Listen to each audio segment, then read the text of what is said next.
Bonjour à toutes et à tous, bienvenue dans cette nouvelle vidéo. Aujourd'hui, je vais vous parler de mon budget du mois d'avril, mon prévisionnel plutôt, et je vais vous parler également de mes dépenses du mois de mars.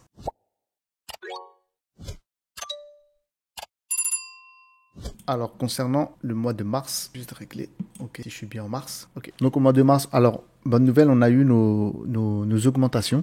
Donc moi, c'est 40 euros d'augmentation. Pour ma femme, c'est 60 euros d'augmentation. Donc on peut voir ici qu'on avait budgétisé, nous, 3135 euros. Et avec nos augmentations, nous avons eu 3235 euros. Donc en gros, on a dépassé 200 euros. Donc ça, c'est déjà pas mal. Ensuite, concernant nos dépenses fixes, donc l'électricité, l'assurance, habitation, auto, ça reste tel quel. Les abonnements téléphoniques, ça reste également tel quel pour le moment. Internet aussi. Donc là, nous avons simplement un reste de 1,03 €, étant donné qu'on a mis des approximations et pas, on n'a pas rajouté les centimes près. Donc en dépenses fixes, nous sommes toujours à peu près à 214,97 €. Ensuite vient les dépenses variables. Donc là, nous avons toujours la grosse partie qui est les courses. Donc on en a eu pour 406,39 €. Clairement, nous avons vu les augmentations au niveau des enseignes, hein. Alors on essaye de se restreindre. Il faut bien se nourrir. Donc voilà. Donc là, nous sommes à 406,39 €. Donc on a fait par rapport à notre budget 93,61 € d'économie. La voiture, nous en sommes à 229,78 €. Alors là, la voiture, donc là, on parle également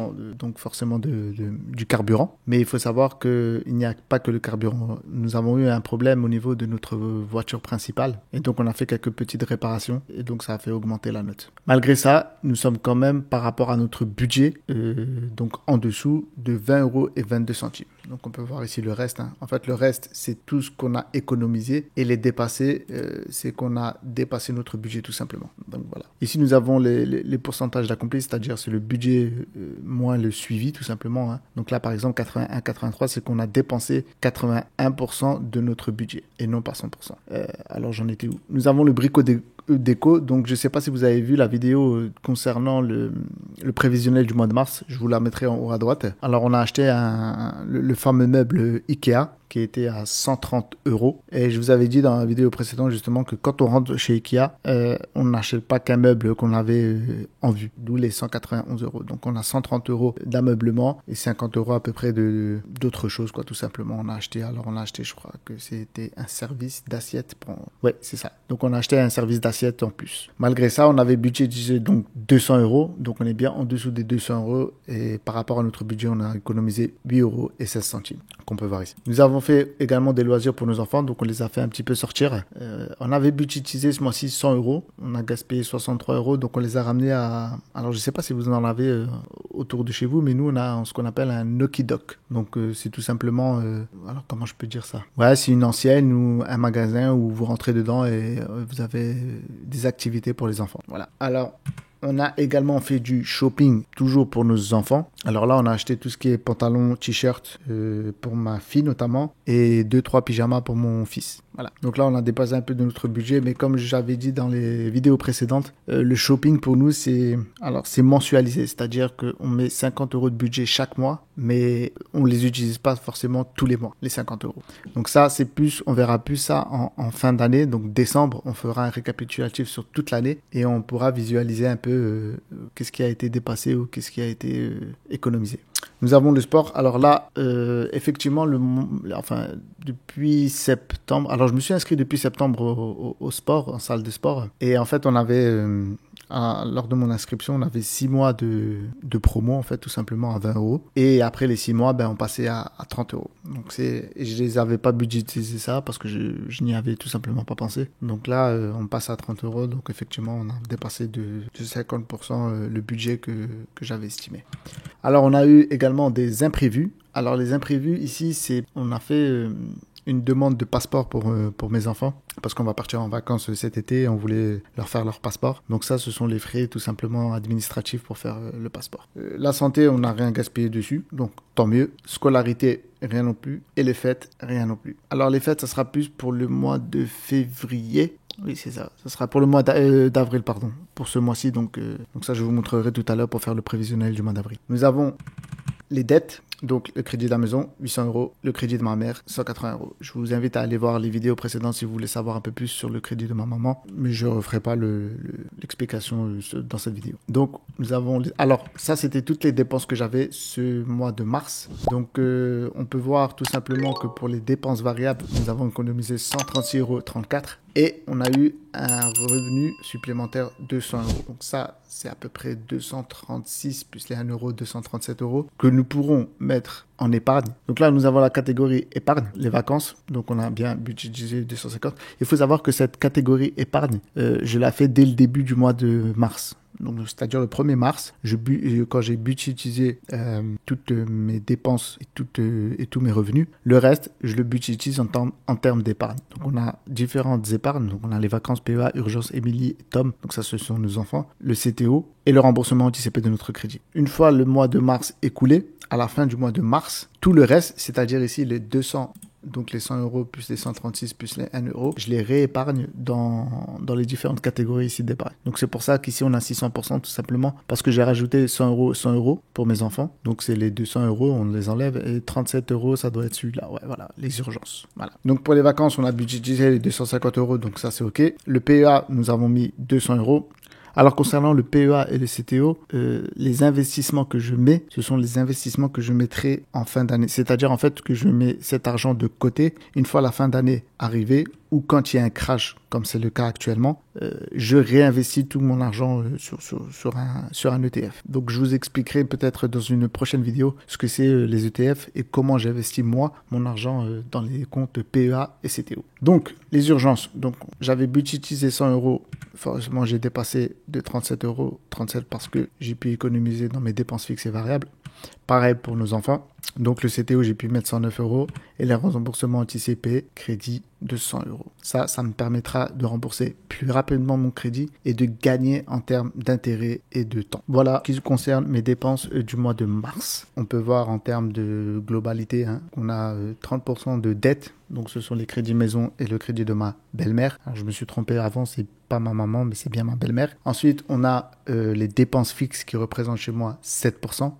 Ensuite, on a l'épargne qui représente 32%. Ça, c'est vraiment un très bon point pour ma part. Et on a les dépenses variables qui représentent 31%. On est assez équilibré, je trouve. Donc, on a 30, 30, 30, plus ou moins. Pour moi, ça reste un très bon mois. Donc, ça, on a également les répartitions en fonction des différentes catégories. Donc, les revenus, les dépenses fixes, les dépenses variables, l'épargne et les dettes. Donc, pour ce mois de mars. Globalement, c'est assez bien. Je suis assez content, clairement. Donc là, on peut aller voir pour le mois d'avril. Donc, on va aller budgétiser ça ensemble. C'est parti. Donc ici, on a forcément une différence par rapport au mois de mars parce qu'on a eu les augmentations. Donc, j'avais mis ça 20 et 1420. OK, 1580. Donc là, pour ma part, c'est 1620 que j'ai reçu. Donc la CAF, ça n'a pas changé. Alors j'avais entendu parler d'une augmentation au niveau des différentes aides. Donc je ne sais pas si c'était pour le mois de mars ou pour ce mois-ci. À voir. Mais en tout cas, nous, pour le moment, ça sera 135 euros. Ensuite, on a eu le revenu de madame qui sont passés à 1480. Donc là, effectivement, ça fait une augmentation d'environ 100 euros. Ça, c'est pas mal. Alors, je mets, encore une fois, je mets des chiffres plus ou moins fixes. Je ne compte pas les centimes ou les derniers chiffres qui sont là ici. Je suis pas si précis que ça, si vous préférez. Alors, on va juste fermer les différentes catégories et ouvrir ceux qui nous intéressent. Alors, les dépenses fixes, c'est parti. Donc, la taxe foncière, c'est toujours pas pour ce mois-ci. Les poubelles non plus, le bois non plus. L'assurance, c'est toujours 79 euros. Ça, il faut vraiment que j'aille faire le tour des assurances. Je l'avais dit au mois de février. Je ne l'ai toujours pas fait. Je pense qu'il est temps que je le fasse, mais je ne sais pas quand est-ce que je le ferai. Peut-être ce mois-ci, peut-être le mois prochain, je ne sais pas encore. Mais il faut que je le fasse. Donc, on a toujours les 32 euros de téléphone mobile. Donc, ça, c'est moi plus ma femme. On paye chacun à peu près 16 euros. On est chez SFR.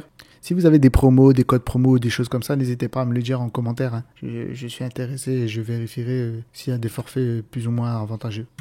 Internet, je suis toujours à 16 euros. Donc ça, c'est... alors moi, je suis abonné jusqu'au mois de... Alors attendez, laissez-moi réfléchir. Ouais, jusqu'au mois de juillet normalement, chez Bouygues. Donc à partir du mois de juillet, normalement, je passe à 29 euros. Mais à voir avec eux si je peux garder ce tarif ou au moins avoir un tarif un peu plus avantageux que les 29 euros. On a l'électricité qui est à 89 euros. l'eau et le gaz, c'est pas pour maintenant. Alors le gaz, j'ai juste une bouteille de gaz pour ma cuisinière. On est tout électrique chez nous à la maison. Et on a juste une bouteille de gaz pour la cuisinière. Et donc à peu près, on change la bouteille de gaz à peu près 2 fois par mois. Voilà pour les dépenses fixes. Donc ça représente un budget de 216 € pour le mois d'avril. On va passer aux dépenses variables. Alors les courses, on reste à 500 €. On fera un récapitulatif mi-d'année, donc à peu près en juin-juillet, pour voir s'il est possible de réduire en fonction de ce qu'on a dépensé les mois d'avant et voir si on peut répartir d'autres choses ou voir si on peut réduire d'autres catégories. Voilà. Donc là, nous, on va quand même rester à 500 € pour voir un peu la tendance, surtout avec les augmentations qu'il y a actuellement. La voiture, on reste toujours à 250 € également. Donc ça sera à revoir pour le mois de juin ou juillet également. Je pense qu'on pourra baisser au moins de 50 €. Les loisirs, on reste à 100 €.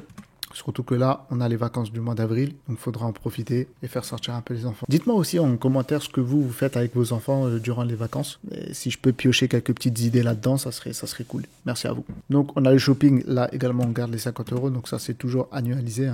Brico Dépôt, maintenant qu'on a dépensé le meuble qu'il y a. Donc, ça, on pourra le réduire à... Je pense que je vais mettre quand même 80 €. Là, les premiers mois, je les avais mis à 50 €, mais je vous avoue que c'était quand même short. Brico Déco. À chaque fois qu'on sort, que ce soit chez Action ou chez Ikea ou chez comment ça s'appelle, Jiffy, ouais, voilà. Ça nous revient vraiment cher avec les augmentations qu'il y a actuellement. C'est vraiment hallucinant, je trouve. Donc scolarité, on n'a rien. La fête, on a l'anniversaire d'Emilie. Donc là, on va budgétiser sûrement 150 €. La santé, on garde les 20 € parce que c'est annualisé également. Le sport, on va mettre les 30 €. Mettons, c'est plus euros. Et donc, on va passer à 1180 € de dépenses variables pour ce mois-ci.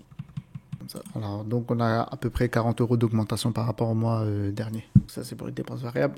Les dettes. Bon, les dettes, ça ne change pas. Ça va être 800 € de prêt immobilier, 180 € de ma belle-mère.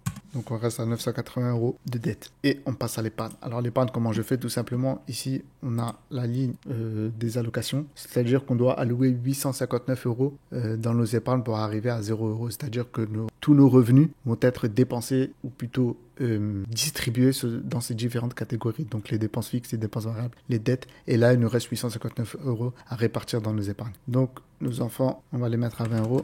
Je pense également que en juin, juillet, on va régler donc les épargnes qu'on donne à nos enfants parce que les urgences, en fait, on va dépasser un certain seuil où ça ne sert, ça ne sert à rien. Je ne vais pas dire que ça ne sert à rien, ça sert toujours à quelque chose, mais le seuil qu'on va dépasser va nous permettre de réduire un peu cette dépense-là. Enfin, cette épargne-là. Donc ça, on verra en juin, juillet, encore une fois, mi-d'année, quoi. Donc là, on reste toujours à 250 € pour nos vacances qui seront aux îles Canaries toujours prévu. On n'a pas encore pris nos billets. On prendra nos billets au mois de mai si tout va bien. Mais on a toujours cette idée en tête de partir aux îles Canaries. Donc les urgences, on va garder 100 €. Je ne sais pas si vous voyez à chaque fois que je tape en fait les valeurs ici, donc sur cela là, eh ben vous voyez que mon allocation se réduit. Donc forcément ça paraît logique. Et là il me reste 469 € pour repartir sur ces trois épargnes. Donc important ici, c'est mon remboursement anticipé. Je vais mettre sûrement à 200 € je pense. Non, vous savez quoi, je vais mettre à 100 €.